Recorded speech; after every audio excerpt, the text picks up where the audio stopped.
Now, today's topic is this one, Introduction to Variational Principle, and the special case of that is a energy method, which we will be discussing today. Okay.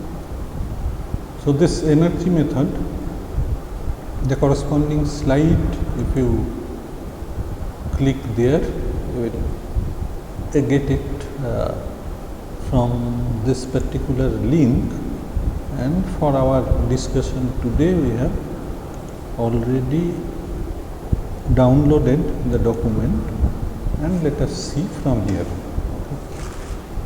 So, just note that energy method is a special case of our variational method, which we will be discussing afterwards. But let us see this particular one, which is termed as energy method here. Okay, what it is. Before going into such statement of energy method, let us see that there are various types of energy method, out of which some of them we have already discussed in our undergraduate courses in first year and second year of mechanics and solid mechanics courses. We are accustomed with this principle of virtual work, principle of virtual force, as well as there is a principle of virtual displacement also. Okay. And in connection with principle of virtual work, there is another principle, which is the principle of complementary virtual work, and they are used in dynamic forces, which is known as D'Alembert's principle, and that is also basically a version of this energy method. Some other examples are Castigliano's method, which we have used in the analysis of non-deterministic problems like bending of clamped beams, and you know that there are two such theorems of Castigliano, first theorem and second theorem. Then this minimum total potential energy principle, this is what we use again for some continuous system like beam, bar, etc., plate, whatever it may be. And then associated with this minimum total potential energy principle, we use some method for solution of the problem. Okay. These solution methodologies are this method of weighted residuals. Some of the weighted residual methods are this collocation method, Galerkin's method, etc., etc. Then there is Hamilton's principle, which is an equivalent to this total potential energy principle for dynamical system. So that is why we will get a kinetic energy term here in Hamilton's principle. So out of these, how much you covered in your undergraduate courses up to Castigliano's theorem? Okay, so this is what we will be discussing today, because we are not going to discuss any dynamic problem here. Okay. Let us start from the very first, which is principle of say, virtual work. Okay. So what it says that the variation of the total work, okay, in a system, okay, which is involved with a virtual say displacement, and summation of that is 0. Okay. Now this principle also, this is one of the principle, and this is what we know from Newtonian mechanics, that in static equilibrium, summation of all the forces, they are also 0. Okay.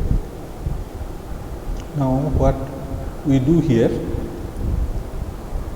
this total forces, okay, out of the total forces, if we divide it into two parts, one is some applied force, one is constraint force. Okay. What does it mean? This means, say, the particular example here, this is a slider crank mechanism, you understand, it is a special case of 4-bar linkage, right. This is the crank. So, if there is a torque applied to this crank, and then if this slider has some movement here, okay, then for an elemental displacement of this crank, T into d theta, right? Yes. And that would be equal to this work done to overcome some load, say F is the load here which we would overcome, and if this displacement is dx, then what this principle says is that summation of all the forces multiplied with the associated displacement, virtual displacements are 0. So, these two forces are there which are associated with this Fi. Okay. One is applied force, other one is the force which is offered by the system, the resistance force.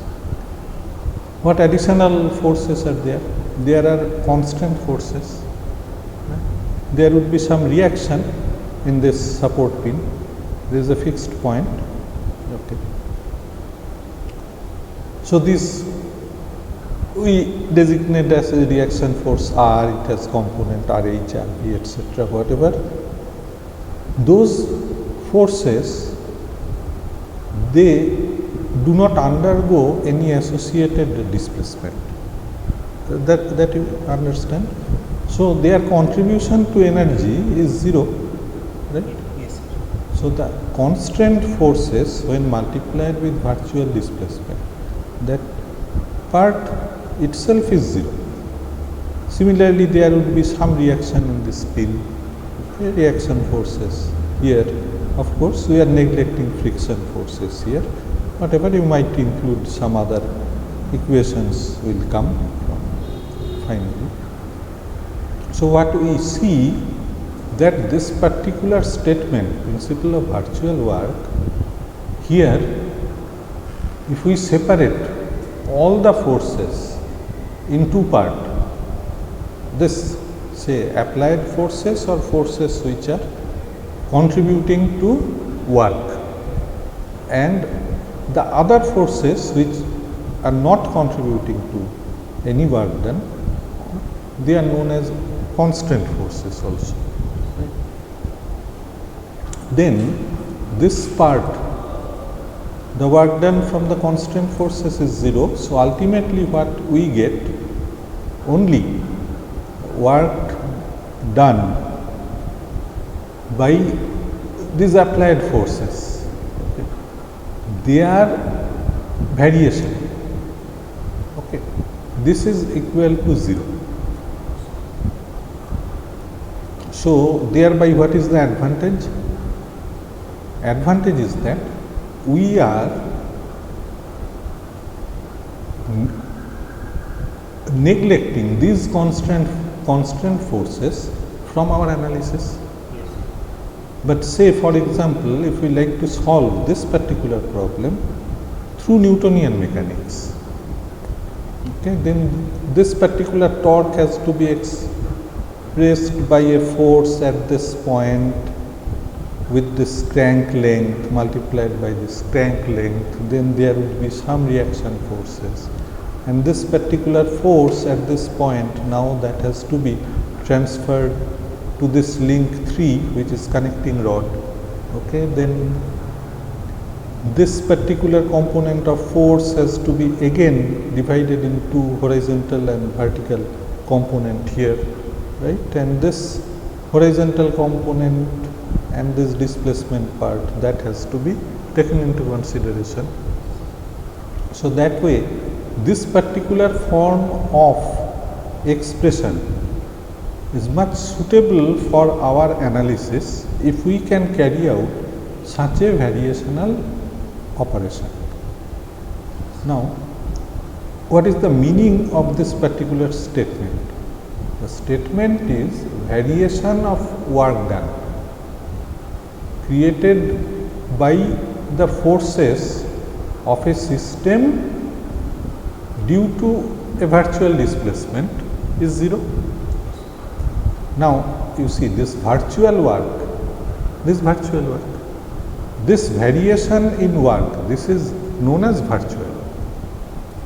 That means this is not a physical thing. When a body is in equilibrium, say a body is in equilibrium, and on that if we give it a virtual displacement, then the resulting system, for that resulting system, the work produced by that virtual displacement is also 0. Now you see where from this virtual displacement has come. Actually we are given a virtual displacement to produce a virtual work, right? Yes, sir. This we could have done by giving a virtual force also. Actually work done is some force into some displacement. Yes, sir. So here, instead of taking this displacement as a virtual displacement, we could have considered this force as a virtual force. That means del of this W, del of this Fi into R. That was also possible. Yes. Okay. So these two are the same, principle of virtual displacement and principle of virtual force. Okay, both belong to this principle of virtual force. It's your analysis only, or your choice of analysis, how we are carrying out or solving the problem. This is clear? Yes, sir. So this example you did, and I think you probably solved the problem for this slider crank mechanism only, because this is the classic problem for which the virtual work principle is described, or it is explained, right? So we have only calculated the velocity and acceleration. That's there only. Yes, sir. Anyway, in your dynamics course also you have solved this problem. No? Dynamics of slider crank mechanism or 4-bar linkage, that you didn't do. You did only kinematics of Yes, sir. slider. But okay. Anyway. The next semester we will do the dynamics. Achha. So there this particular problem was not mentioned. You did vibration and other problems there. So in next semester, the vibration part will be there. That I understand. That is in your PG. Yes, I am but talking about your undergraduate. Undergraduate kinetic analysis. That is all. Okay, so this is principle of virtual displacement, principle of virtual force. Okay, this is what we understand now. Now, this is the first thing. This part understand. There is another part of D'Alembert's principle. We don't have any example of that D'Alembert's principle here, because we are not going to discuss about dynamical system. Okay. The next one was Castigliano's theorem. Okay. So now you see what is the difference here. This particular slider and the other one, the crank, the connecting rod, etc. They are considered as rigid bodies, is it not? Yes, sir. Now, instead of rigid body, we could have considered these things as flexible bodies, or we say they are elastic bodies, right? Because we are discussing with stress and deformation analysis. We are now in a position to find out what is the deformed position of this crank, because upon application of a torque, there would be some deformation in this crank itself. Then for this connecting rod also, there would be some deformation in the connecting rod. It is also possible to consider the deformed shapes of the mechanism when it is transferring motion as well as it is transferring the force. So that part we neglected earlier. If we consider those things, they become elastic bodies, not rigid bodies, and in such cases, application of Newtonian mechanics become much more complicated. Even for this system, we have just indicated how equilibrium of forces will give rise to many constant forces. And when these rigid bodies, they will become elastic bodies, the analysis will become much more complicated. So in such cases, we use Castigliano's theorem, right? And now you see, in principle of virtual work, we had two forms, okay, virtual displacement as well as this virtual force. So in Castigliano's theorem also, there are two forms. Those two forms are the first theorem and the second theorem of Castigliano. The idea is same, you understand? Yes. These statements are known to you. Yes. So what we will do now? Now, instead of computing work done by such expression, now we will compute what is the strain energy stored inside the object or the body. And from where we will get that? Say we will get this thing from stress strain diagram, which is also equivalent to the force displacement diagram that you know in our material testing. Actually we use this thing. Okay, fine. So what is the first principle here? If the strain energy of an elastic structure can be expressed as a function of generalized displacement,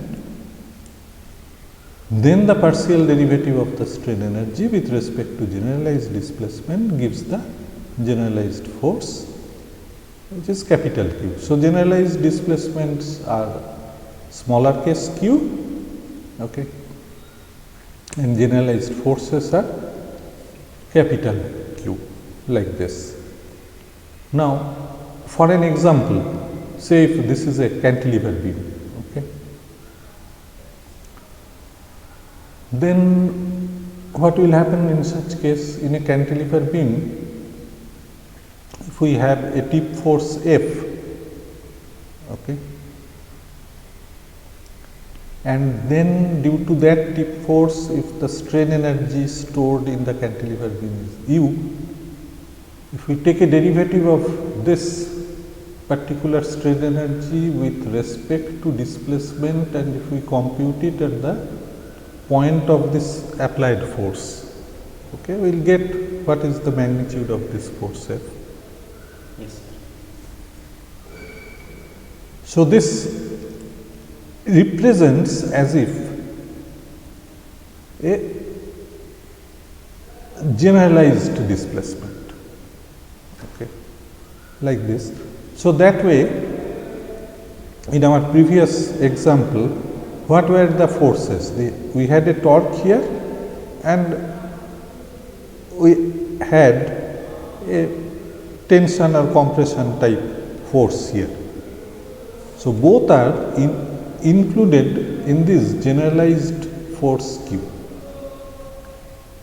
Similarly, smaller case Q involves this angular displacement, this linear displacement, everything is included here in our generalized displacement. This is clear.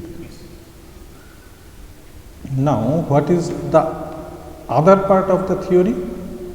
If this is the strain energy stored in a system, then its derivative with respect to generalized displacement will give us force. That means, for this case, the derivative with respect to linear displacement will give us this tension and compression. Here it would be this angular displacement which will give us the torque. This is the thing. And then if we carry out the other derivative, where we are taking derivative with respect to the generalized force. This you understand? This is one of the statement and this is other one of the statement. Then it should give rise to this generalized displacement, this smaller case qi. But here we must note that this u, this strain energy and this particular strain energy, they are not identical. So, here this particular strain energy is known as the complementary strain energy. Okay? What is meant by complementary energy? You see, this strain energy can be computed from the magnitude of force, and that magnitude of force can be integrated over elemental displacement, right? Yes. This is one way of computing the energy. The other way is, for any given displacement, we can find out what is the elemental force corresponding to that at that point of our displacement. This is not elemental one, we are taking displacement at various points, and we will see what is the associated virtual force at that particular point. So, as if we are integrating this displacement force over through or over this virtual forces, that is also possible. Understand? So, now you see, for a linear system, this red line, it indicates a linear system. The area under the curve is also equal to the area of the other part of this rectangle. In general, this one is a rectangle. Okay. So, it does not make any difference whether this is the strain energy or the complementary strain energy. Clear? But it will make a difference when the system is non-linear like this. For a non-linear system, it will make a difference. You understand? So, Castigliano's theorem takes care of the system as such. In general, they are not a linear system. Even a spring, it is linear for a small range of displacement, right?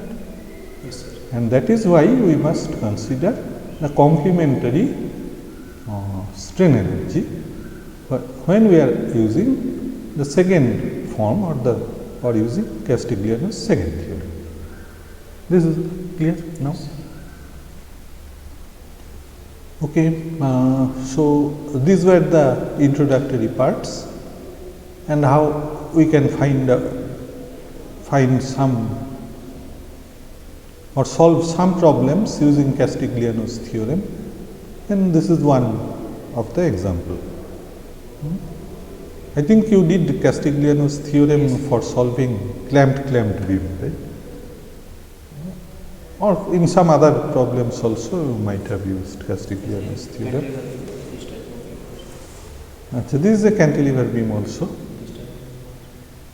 Oh, this problem you have solved there, right? So this is used to determine the end reaction at point A, where the end point is supported on a spring. Okay. So the spring constant part is there. So, you know solution of this problem. I am not going into details. There are two parts of it. First part of energy is associated with the spring stiffness. Okay. Here in the second part we have the strain energy coming from this beam itself. Okay. This part. And in totality it is U1 plus U2. Right. And at point A1 here, Total strain energy is 1 plus 2 or 2 minus. You see, this is an addition. This has to be addition. Why? Oh, sorry. This has to be addition of this energy. Total energy is energy stored in the spring, energy stored in the beam. So they have to be the addition of that. And then the solution is either, if applied force is known, totality if they are known, okay. Then say this is some distributed loading for which we can find out what should be the reaction here at this point. Okay. So here we are using Newtonian mechanics to find out that reaction force. That is obvious, because for simple problems, when we need to carry out a force balance equation, you have to use those laws. Okay, but to consider this as a elastic body, their Newtonian mechanics will not work. So that is the thing. Don't keep an idea that Newtonian mechanics will not has no application as such. It is not that. There are certain domains. Domains are different, and you must apply whatever model is suitable for this particular situation. That is what you have to use. Because here everything is a model. This is what I have already mentioned earlier many a time. Okay? Because whatever we do in analysis, those are only modeling. Okay? This is not a reproduction of the physical phenomena or the so-called reality of this world. That part we are not focusing in our study. Okay, so that part is clear. So there are two parts of it. If you know the stiffness part, you can find out reaction. Okay, and reaction we are getting, then we can find out what is the deflection part of it. Okay. So in this equation, we have a relation between reaction force and stiffness. So this is how we solve this particular problem. Now the advantages part we have already mentioned many a time, right? But you see, one thing is, unless we have such an analytical solution of the problem, this is an analytical solution, then we can get an exact solution for this particular problem. Okay. Like in Newtonian mechanics, problems involving Newtonian mechanics, we get exact solution of the problem, because solution is a mathematical solution, exact mathematical solution. But for other complicated system, say here our problem would be to find out the deflected profile of this beam. In that case, we can find out an exact solution of the problem. This particular problem has exact solution for the deflection of this tip only. Okay, for such problem, we have to go for this sort of energy method, which in general is not an exact solution, right? So there we need to solve the problem through some numerical technique. Those are approximate methods. Yes, sir. And again there are situations when the approximate method, approximate numerical method cannot capture the whole domain. Okay. So if we divide the domain in different parts, we say those are elements, then it gives rise to your finite element method. Yes, sir.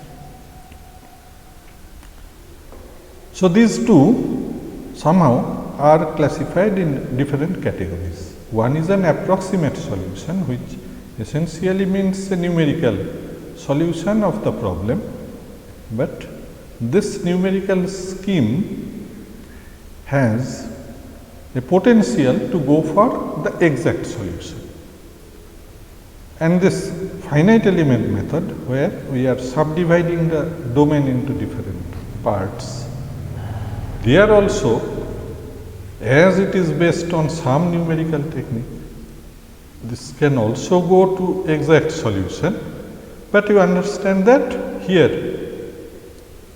in this numerical scheme, and the first assumption, without any subdivision of the domain, the matching would be easier than it would be achievable through your finite element. So, what is the advantage now? The advantage is that for problems where we do not have any analytical solution, energy method is advantageous. Okay. Again, where approximate solutions is very difficult to obtain, we will go for finite element problem. These are the things. Now, a statement of this energy method, this we can find out from an extension of this Castigliano's theorem, where we had some generalized forces and some generalized displacements. Okay. Or we can say for any problem we have some applied force at some point and we have some load at some other point which gives rise to some reaction force. Okay. And in the process what happens? Some part of this applied energy is stored inside the body and the other part it overcomes that particular force. Or say, take an example where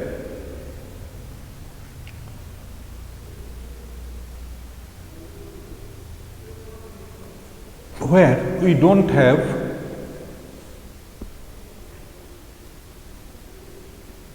say any work done as such, right? What is the situation? In this particular example, if this spring stiffness becomes infinite, then the applied force, they will produce strain energy inside the beam only. You understand that part? So, what would be the work done in such cases? Work done by the external forces would be the displacement of these force components as such, and the stored energy would be whatever strain and stress which we are getting inside the beam. That part, that stress and strain, their combination will give us some strain energy inside the beam. So, in such cases what we say is that the principle of minimum total potential energy principle says that the variation of the total potential which comes from the work done of the applied forces and the energy stored within the system. If we combine them, we get total potential, and for an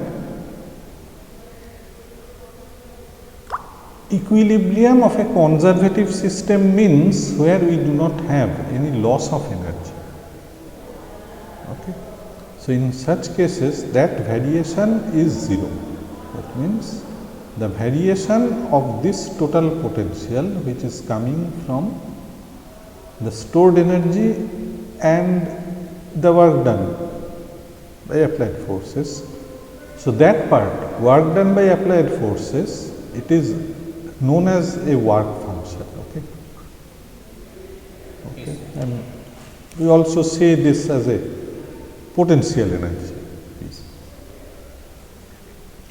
And then this potential energy is considered as the negative of the work done by the external forces. Yes.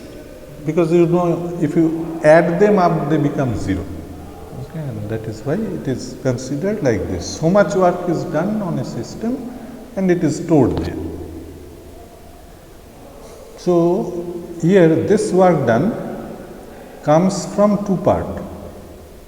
This comes from two part means they are coming from two different boundary conditions. Is it clear to you? You see, in the previous lecture, we have discussed about boundary conditions, formulation of a problem, boundary conditions, etc. What were the types of boundary conditions? There were traction boundary conditions, there were the displacement type of boundary conditions, right? Okay. So these are some forces. Okay. Now these are body forces actually, right? Yes, sir. So some body forces, and these are the corresponding displacement, which is integrated over the total volume part. Okay, and these are some traction forces at the boundary. The boundary of a 3D body is an area. This is clear. Similarly, we could have some point forces where we would have to calculate displacement of that particular area at a point.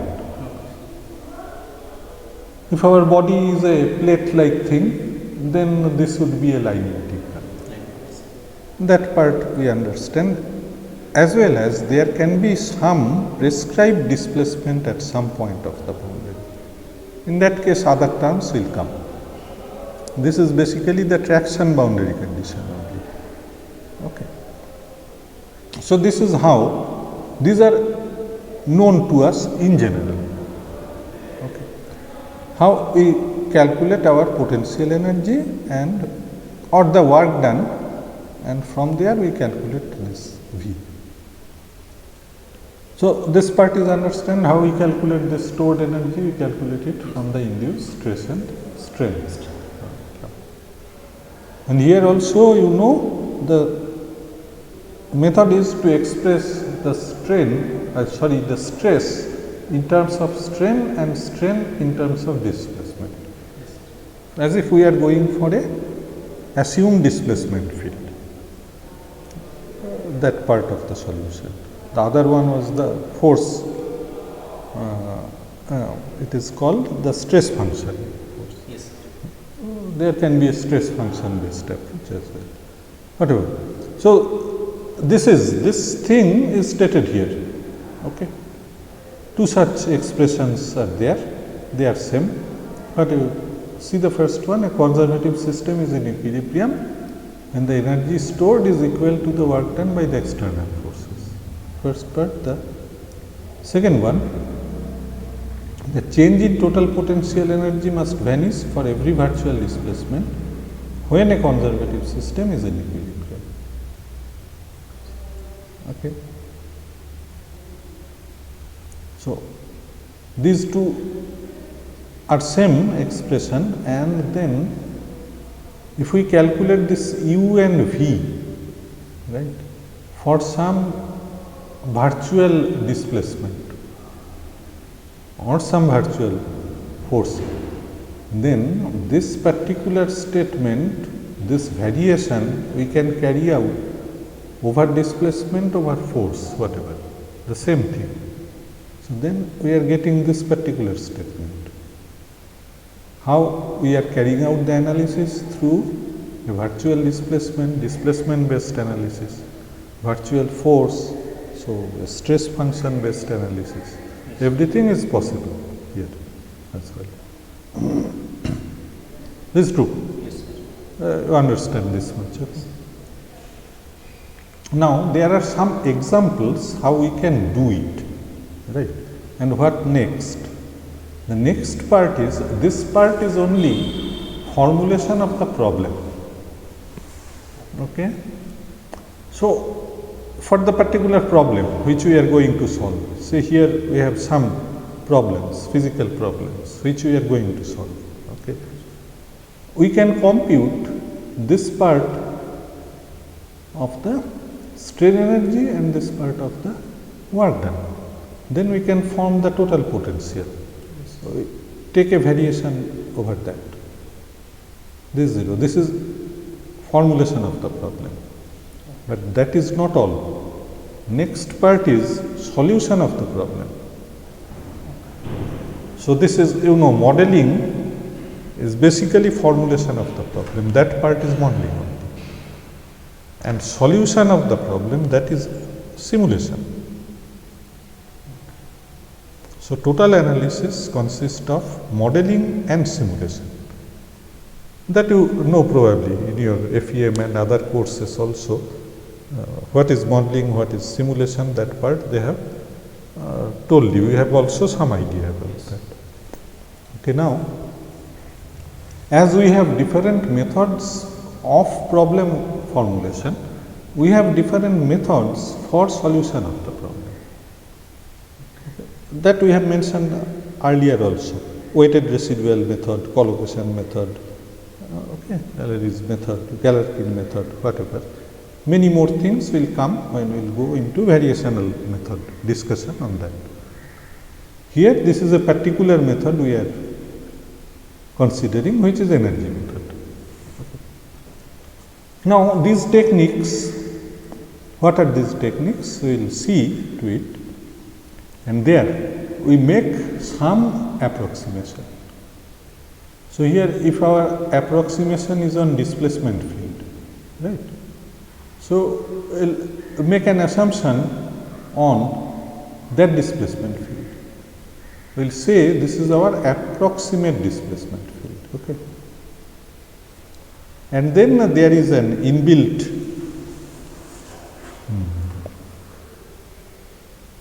you can say reasoning in this particular formulation procedure, that while making this approximation, if we can make it sufficiently close to the actual one, then we can go for an exact solution.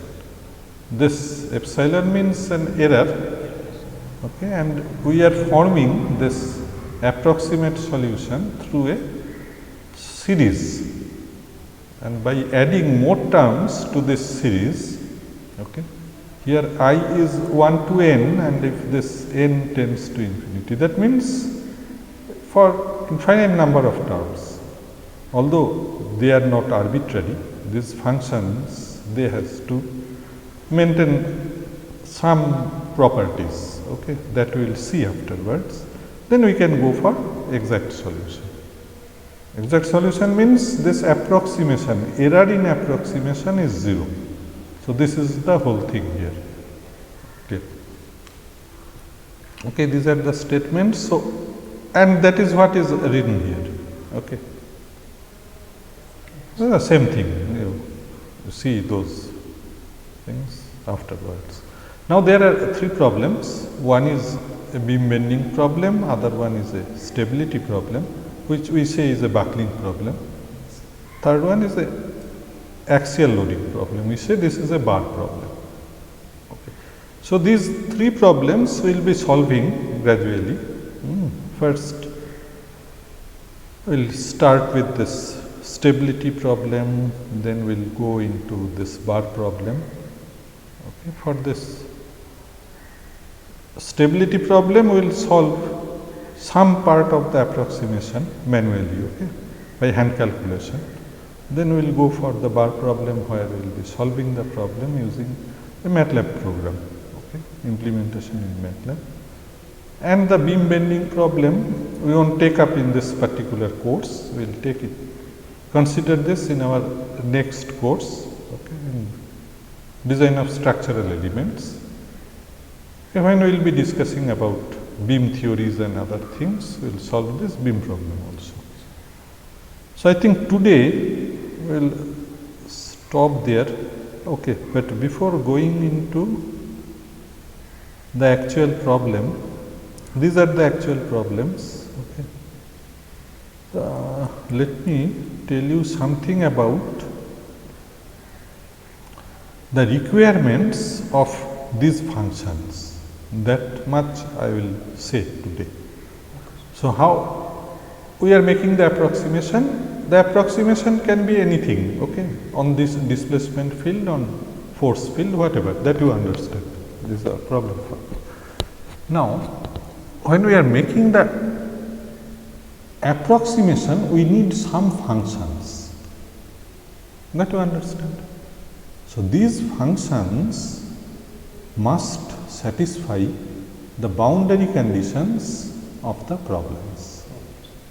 This is the requirement actually. This is a strong requirement. Okay.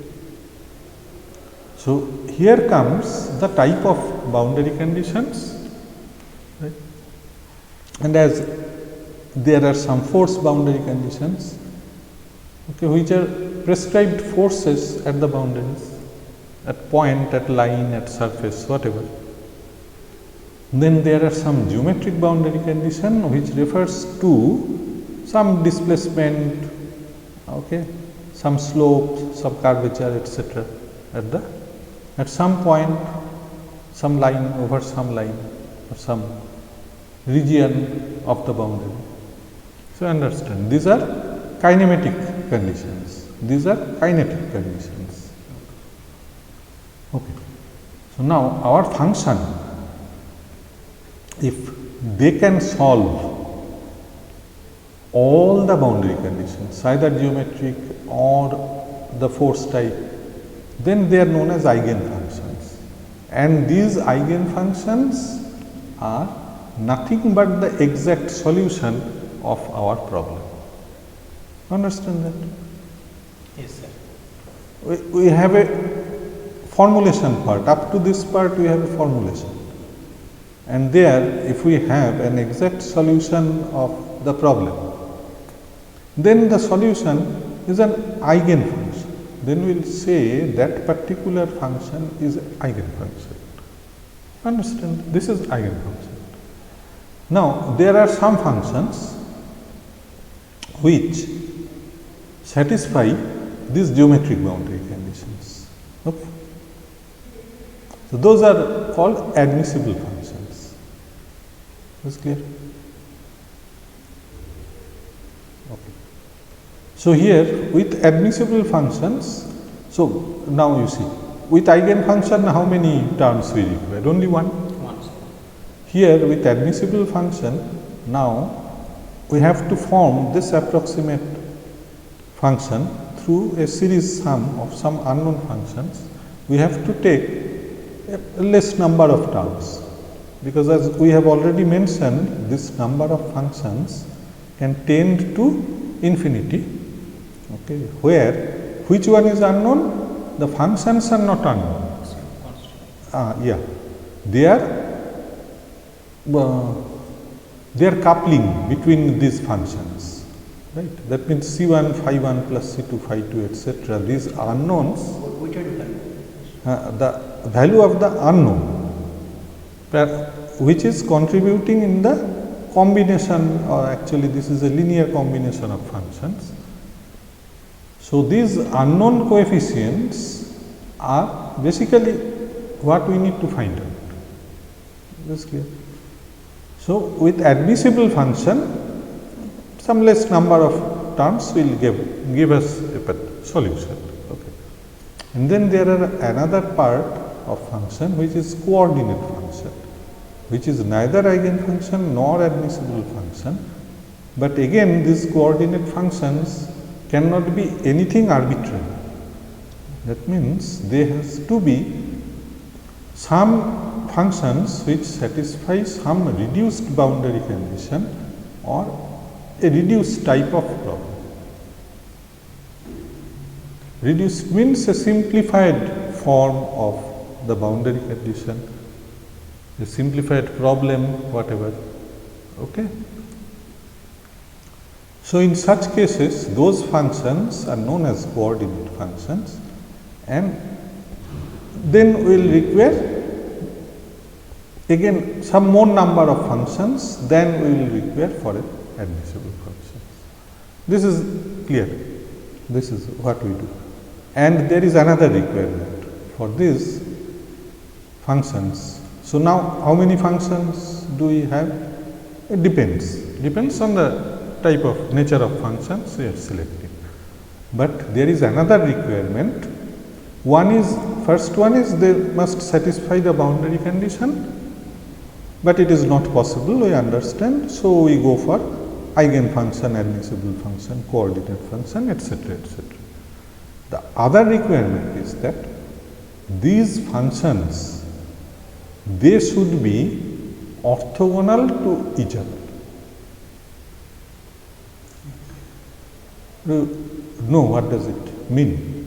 Actually, the idea comes from our analysis of vector mechanics, right? For complete description of any vector in a n-dimensional space is basically a set of n orthogonal vector sets. So, like you know, in 2 dimension we have Ei, Ej, unit vectors along ij directions. In 3 dimension we have ijk. So, any vector we can express in terms of those independent vectors which are orthogonal. Now, here we have n number of functions. So, that n number of functions, if they are orthogonal to each other, then we can say that our solution space is complete, is it not? This is the fundamental idea we use in vector mechanics. So, that is what we are using here in function space. So, these functions are also some representation of vectors in some planes. There is an equivalence between them, right? Yes. So, this is the requirement. This is this functions. So, we have seen we require functions. Now, the question is how to get such infinite number of functions, because we have said that earlier, we have said that if the number of functions tend to infinity, then we will go to exact solution. Yes. So, we must have a source of that infinite number of functions, and that source is this generation principle of this orthogonal set. Orthogonal set of functions. This is clear. Yes. You know that you in FEM there are Pascal's triangle, etc., Yes, etc., right? But are they truly orthogonal? Have you checked? Huh? No, sir. Okay. There is some variation. Some variation comes there, but there are some techniques by which you can generate truly orthogonal set. And in your vector mechanics, you are familiar with Gram-Schmidt orthogonalization, right? No, sir. Then you go back to your engineering mathematics, it is there. And there is an equivalent implementation of this orthogonalization process in our function space. So, if we apply that particular principle, we get a supply of infinite set of orthogonal functions. This is clear? So, this is what we will be doing. So, this requirement, this set of infinite number of orthogonal set, it comes from this requirement of linear independence. Okay. So, this is another requirement. Linear independence means when we are solving problem by making such an approximation, if this set of functions are not independent, then there is a provision that the resulting solution procedure will not converge. You know, because ultimately this will give rise to a matrix form of our equation. Yes, sir. And in the solution of matrix, any matrix equation, you know that the matrix has to be a full ranked, the order of the matrix and the rank of the matrix. Okay. So, if there is one less rank of the matrix, then we know that at least one of the condition is a repetition of another condition. And so that is why if these functions are not totally independent, we are not assured of exact solution of the matrix equation. Yes. There can be some problem. So that is what happens. So that is why we make it linearly independent, and if our functions are orthogonal, and a special case of that is orthonormal. So this particular definition is known as orthonormal. Okay. If this value is anything other than 1, it is called orthogonal, and anything orthogonal you can make it orthonormal by dividing that particular function with this value. This you know, okay, this definition of orthogonality. Okay, so this is the thing.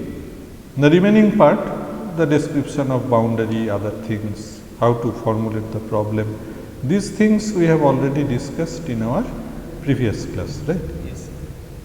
Okay. And then comes the solution technique. The solution technique means what is the principle of that solution technique. Okay, that is basically the genesis of our variational principle. But whatever, variational principle came earlier, but here also what we do in the solution procedure is carry out this particular or an implementation of this particular idea. Right. So this is what we will be discussing afterwards as well. We have to formulate the problem, and then when we will be coming to this actual problem, we will state these things. So today let us stop. So in the next class we will be discussing about the actual problems. Okay. Yes. So today let's stop here.